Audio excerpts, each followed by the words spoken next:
Ами, оценката за матча. Това, че не успяхме да победиме, така ни вкарва в малко по-голямо напрежение следващите мачове, които ни остават.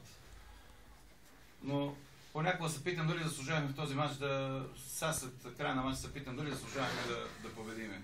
В един момент през първото по време за мен не играхме така както трябва. Нямаше тази агресивност, нямаше тази по-голяма идея в атаката, да направим нещо.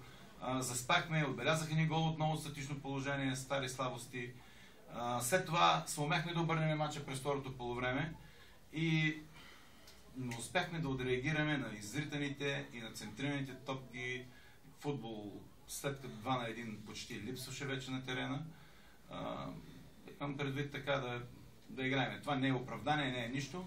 Ние сами сме си виновни за загубените 2 точки.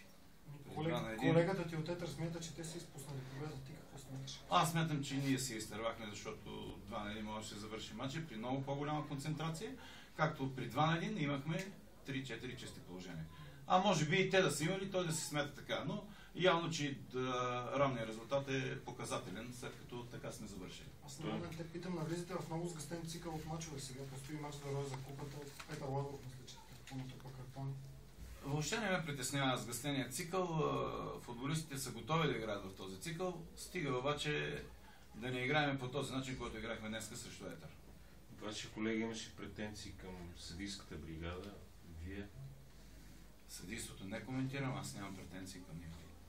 Мога да говоря единствено с футболистите и да търся грешките в отбора си и в футболистите, с които работя. Като се обяснявате 2 поредни матча, изпускате победата в последните минути, сега буквално в последните секунди. Има предвид и матча в Лудогорец. За матча в Разград е съвсем друго нещо, тук е съвсем друго нещо.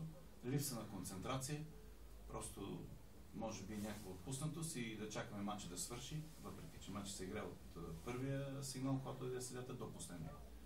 Не в минутите, които... Добре, 2 пъти на 2 главилдера поред няма начин ти си. Стар футболен специалист си изпуска един и същи човек в 2 поредни главилдери. Едното беше граденото, падна гол. Ами какво да направим? Затова ви казах, това си е стара слабост. Да ви припомням ли матча с Славия, когато 3 пъти ги изтървахме през второто по време. Няма смисъл, нали? Даже и на града. Да. Това е. Нямам друго какво да ви кажа. Това е. Съжалявам за пропуснатите точки за нас, но